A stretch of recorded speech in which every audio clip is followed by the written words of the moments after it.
भारत में north east के राज्यों को मिलाने का इतिहास काफी स्ट्रगल से भरा हुआ रहा है। आज भी आपको नॉर्थ ईस्ट में कई प्रॉब्लम सुनने को मिल जाएंगी। जैसे कि अगर एग्जांपल देखें तो मणिपुर की कंट्रोवर्सी अभी भी चल ही रही है। ऐसे ही मणिपुर से करीब 1000 किलोमीटर की दूरी पर बसा है एक स्टेट सिक्किम। सिक्किम को भी भारत को मिलाने में 28 सालों का लंबा वक्त लग गया। आज के इस वीडियो में मैं आपको बताऊंगा कि सिक्किम को भारत में मिलाने में कौन कौन सी दिक्कतें आई, क्यों नेहरू सिक्किम को एक आज़ाद देश मानते थे और कैसे सिक्किम को भारत का स्टेट बनाने के लिए इंदिरा गांधी ने रॉ की मदद ली थी, जिसकी बदौलत सिक्किम भारत का 22वां राज्य बन गया। तो वीडियो को अंत तक जरूर देखिएगा ये सब जानने के लिए, क्योंकि अपना इतिहास नहीं जानोगे तो खुद को कैसे पहचानोगे। हर साल मई 16 के दिन सिक्किम डे मनाया जाता है, क्योंकि इसी दिन साल 1975 में सिक्किम किंगडम भारत का राज्य बना था। लेकिन सवाल यह है दोस्तों कि इसमें इतना ज्यादा टाइम क्यों लगा। इस बात को समझने के लिए हमें सिक्किम के इतिहास पर नजर डालनी होगी कि आखिर आजादी के पहले सिक्किम में चल क्या रहा था। तो दोस्तों साल 1642 में यहाँ पर चोग्याल डायनेस्टी की स्थापना हुई थी। ये लोग तिब्बत के नामग्याल वंश से जुड़े हुए थे। माना जाता है कि तिब्बत के 3 लामाओं ने मिलकर इसकी नींव रखी थी। फिर अगले 333 साल तक इसी राजवंश के लोगों ने सिक्किम पर राज किया, जब तक भारत में सिक्किम का विलय नहीं हुआ। अंग्रेजों के लिए सिक्किम एक बफर स्टेट की तरह था। इसकी वजह से चाइना और नेपाल से ब्रिटेन को डायरेक्टली भिड़ना नहीं पड़ता था। साल 1861 में सिक्किम के राजा ने ट्रीटी ऑफ तुमलोंग साइन की। इसका मतलब यह था कि चोग्याल डायनेस्टी के पास ताकत रहेगी, लेकिन अंग्रेजों को सिक्किम में ट्रेड और जंगल के इस्तेमाल में छूट मिलेगी। इसके बाद साल 1890 में कलकत्ता कन्वेंशन हुआ, जिसमें तिब्बत और सिक्किम के बीच में एक बॉर्डर बना दिया गया। इसी बीच 1890 में ब्रिटेन ने चाइना से भी एक कन्वेंशन साइन कराया, जिसमें यह माना गया कि ब्रिटेन सिक्किम का प्रोटेक्टरेट होगा। इंटरेस्टिंग बात यह है कि इस कन्वेंशन को लेकर ना तो सिक्किम के राजा से और ना ही तिब्बत से कोई सलाह ली गई थी।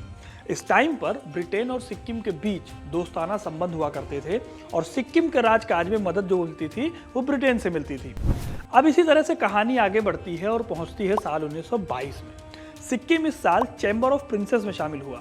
इस ग्रुप में वो राजा महाराजा हुआ करते थे जिन पर ब्रिटेन डायरेक्टली राज नहीं करता था, बल्कि इनकी फॉरेन पॉलिसी और कम्युनिकेशन जैसे इंपॉर्टेंट मुद्दों पर ब्रिटेन का कब्जा रहता था। सिक्किम भी इस ग्रुप का पार्ट बन गया था। जब साल 1947 में इंडियन इंडिपेंडेंस एक्ट आया और ब्रिटिश क्राउन ने डिक्लेयर किया कि अब रियासतों के राजा आज़ाद हैं, वो डिसाइड कर सकते हैं कि उन्हें भारत के साथ रहना है या पाकिस्तान के साथ या फिर एक आज़ाद देश की तरह रहना है। तब भारत सरकार ने सिक्किम को लेकर क्लेम किया, कहा कि क्योंकि सिक्किम भी इस ग्रुप का मेंबर था, इसलिए सिक्किम भी भारत की ही तरह एक रियासत थी। लेकिन सिक्किम के चोग्याल राजा के लीगल एडवाइजर ने क्लेम किया कि सिक्किम बस फॉर्मेलिटी के लिए इस ग्रुप में था, इसके पास कोई पावर नहीं थी। उल्टे सिक्किम के ब्रिटिश क्राउन के साथ स्पेशल ट्रीटी रिलेशंस थे। वैसे 1947 में सरदार पटेल भी चाहते थे कि जैसे 563 रियासतें मिलाई गई हैं, वैसे ही सिक्किम को भी मिला लिया जाए भारत में। आखिर अभी तक तो वो ब्रिटिश इंडिया पर ही डिपेंडेंट था। लेकिन नेहरू को चाइना की चिंता थी। उन्हें लगता था कि सिक्किम के मामलों में रियायत दे देंगे अगर, तो चाइना तिब्बत पर हमला नहीं करेगा। नेहरू और पटेल के विचार ना मिलने की वजह से सिक्किम को उस वक्त राज्य तो नहीं बनाया गया, लेकिन 1925 में एक ट्रीटी साइन करके सिक्किम भारत का प्रोटेक्टोरेट स्टेट जरूर बन गया।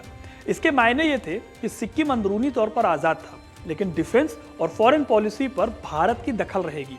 इसके साथ ही भारत के पास अधिकार थे सिक्किम में इंफ्रास्ट्रक्चर बिल्ड करने के, और सिक्किम के लोग इस ट्रीटी के तहत भारत के पासपोर्ट पर विदेश यात्रा कर सकते थे। इसके बाद साल 1952 में सिक्किम में एक विधानसभा बनाई गई, जिसमें 17 मेंबर्स थे। इन 17 लोगों में से 5 को तो सिक्किम का राजा अपॉइंट करता था। बाकी के बचे 12 लोगों में से एक इंडियन पॉलिटिकल रिप्रेजेंटेटिव होता था, जो इंडिया और सिक्किम के बीच में ब्रिज का काम करता था। इस तरह इस विधानसभा के सहारे 1964 तक सिक्किम और भारत के रिलेशन चलते रहे। फिर भारत और सिक्किम दोनों ही देशों में 1964 के बाद कई चेंजेस हुए।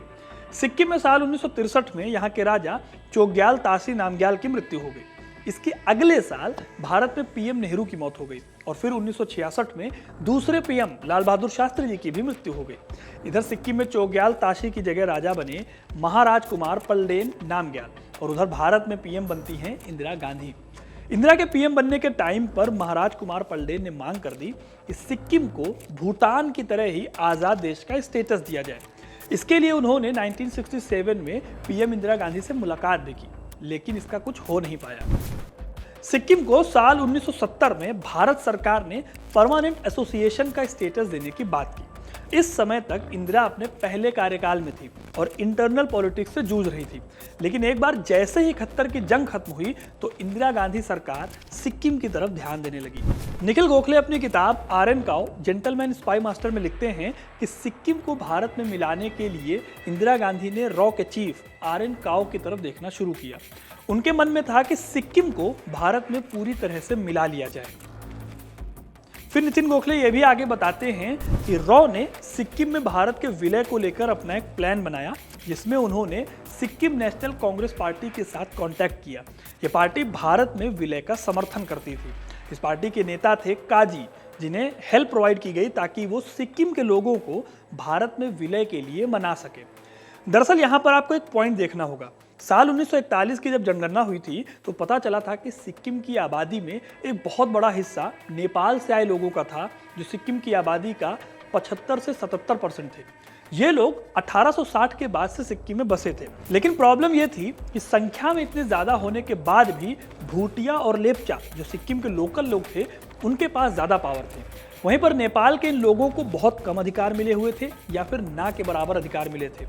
इसीलिए नेपालीज लोगों का ये ग्रुप 1947 से ही भारत के साथ मिलना चाहता था। 1973 में इंदिरा गांधी ने रॉ के जरिए इन्हीं नेपालीज लोगों को भारत में मिलाने के लिए हेल्प की थी। भारत में एक्स रॉ ऑफिसर हुए जीबीएस सिद्धू, उन्होंने अपनी किताब सिक्किम डॉन ऑफ डेमोक्रेसी में इस बात को लिखा है कि 1973 में गैंगटॉक में रॉ की एक छोटी सी टीम रखी गई थी। इस टीम का काम था चोग्याल को चाइनीज एक्टिविटीज की जानकारी देना, लेकिन उनका असली काम कुछ और था। उनका काम था सिक्किम कांग्रेस के साथ कॉन्टैक्ट एस्टेब्लिश करना और उन्हें भारत के साथ मिलने के लिए हर पॉसिबल हेल्प प्रोवाइड करना। फिर रॉ ने अपने दो ऑपरेशन ट्वाइलाइट और ऑपरेशन जनमत के जरिए सिक्किम कांग्रेस पार्टी के नेता काजी को सपोर्ट करना शुरू किया।